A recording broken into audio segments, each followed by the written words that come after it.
આપનું હાર્દિક સ્વાગત છે અને આપ જુઓ છો એ પ્રમાણે કે નવસારીના ધારાસભ્ય રાકેશભાઈ દેસાઈએ પણ પોતાના મતાધિકારનો ઉપયોગ કર્યો છે અને સાથે જ આમ જનતાને પણ શું સંદેશો આપે છે સાંભળીએ આપણે એમના મુખેથી। રાકેશભાઈ, આપે તો મતદાન કર્યું, વહેલી સવારે આવીને લોકોને શું જણાવશો આપ? આ લોકશાહીનું પર્વ છે। આ પર્વને ઉત્સવની જેમ મનાવીને આ સ્થાનિક સ્વરાજ્યની ચૂંટણીમાં વધારેમાં વધારે મતદાન કરીને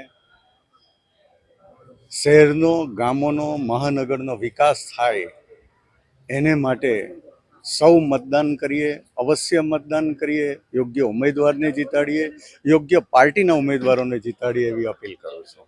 વાહ, શું વાત છે! ખૂબ સારું કહેવાય કે પોતે એક પાર્ટીને વરેલા હોવા છતાં પણ યોગ્ય મતદાન કરીએ, યોગ્ય ઉમેદવાર, યોગ્ય પાર્ટીને વોટ આપીએ। સાથે જો વાત કરવામાં આવે તો એક અંતિમ પ્રશ્ન, આ સ્થળ અને આ જગ્યા યાદ આવી ખરી આપને? આ એ જ સ્થળ છે, આ એ જ જગ્યા છે કે જે આ પોતે જ્યારે પોતે ઉમેદવાર તરીકે ઉભા રહ્યા હતા અને આ જ બૂથનું ઈવીએમ ખોટકાયું હતું, પણ આજે કેવો અનુભવ રહ્યો, આજે કેવો આનંદ આવ્યો? સરળતાથી મતદાન ચાલી રહ્યું છે અને ભારતીય જનતા પાર્ટી નવસારી જિલ્લામાં અને ગુજરાતમાં ભવ્ય જીત મેળવવા તરફ આગળ વધી રહી છે।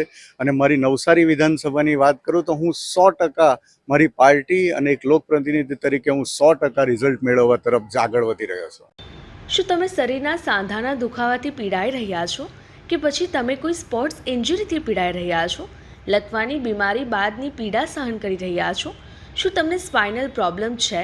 તો આ તમામ દુખાવાને હવે બાય બાય કરી દો, કારણ કે માસ્ટર ડિગ્રી ધરાવતા ખૂબ જ અનુભવી ફિઝિયોથેરાપિસ્ટ ડૉક્ટર અમિત પટેલ પાસે તમે આ તમામ સમસ્યાઓનું સચોટ નિદાન કરાવી ફરીથી નોર્મલ જિંદગી જીવી શકો છો।